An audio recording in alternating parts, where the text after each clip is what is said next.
السلام نے فرمایا بروز قیامت حضرت معاذ بن جبل اس روایت کے راوی ہیں، نبیوں کے لیے نور کے ممبر سجائے جائیں گے، نور کے ممبر سجائے جائیں گے۔ میرے کریم آقا نے فرمایا میرے ممبر کے ساتھ جناب ابراہیم خلیل اللہ کا ممبر ہوگا، میرے ممبر کے ساتھ جناب ابراہیم خلیل اللہ کا ممبر ہوگا۔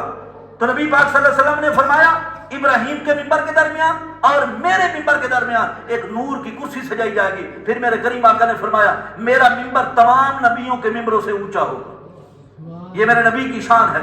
میرا ممبر تمام نبی کے ممبروں سے اونچا ہوگا۔ پھر میرے کریم آقا علیہ الصلوۃ والسلام نے فرمایا میرے ممبر کے درمیان اور جناب ابراہیم خلیل اللہ کے ممبر کے درمیان ایک نور کی کرسی لگائی جائے گی۔ تو صحابہ کرام نے پوچھا یا رسول اللہ نور کی کرسی لگائی گئی، اس کرسی پہ کون بیٹھے گا؟ یا رسول اللہ کسی نبی کی کرسی ہوگی، یا رسول اللہ کسی شہید کی کرسی ہوگی، یا رسول اللہ کسی ولی کی کرسی ہوگی، یا رسول اللہ کسی اللہ کے پیارے کی کرسی ہوگی؟ تو میرے کریم آقا علیہ الصلوۃ والسلام نے فرمایا نہیں لوگوں،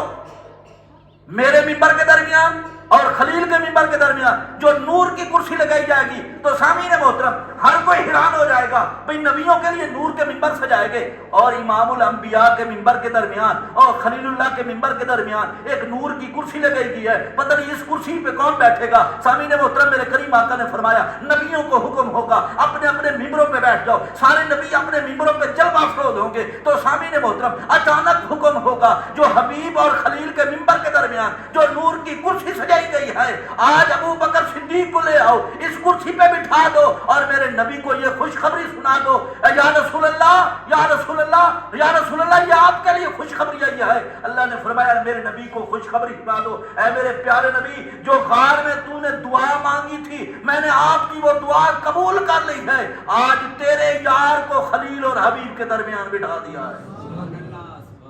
آج تیرے یار کو خلیل اور حبیب کے درمیان بٹھا دیا ہے۔ تو سامعین محترم جناب حضرت ابو بکر صدیق رضی اللہ تعالیٰ عنہ کو اللہ تبارک تعالیٰ نے بڑی شانوں سے نوازا، بڑا مقام عطا فرمایا۔ سامعین محترم دنیا جہان کے بے وقوف ترین انسان ہے وہ جو جناب حضرت ابو بکر صدیق کے بارے میں زبان درازی کرتے ہیں۔ سامعین محترم وہ بالکل ایمان سے فارغ لوگ ہیں جو ابو بکر صدیق کے بارے میں تبرہ کرتے ہیں، ابو بکر صدیق کی شان گھٹانے کی کوشش کرتے ہیں۔ تو سامعین محترم ان لوگوں نے ابو بکر صدیق کی سیرت کو نہیں پڑھا، ابو بکر صدیق کی سخاوت کو نہیں پڑھا، ابو بکر صدیق کی شان کو نہیں پڑھا، ابو بکر صدیق کے اخلاق کو نہیں پڑھا۔ پڑھتے تو پتہ چلتا،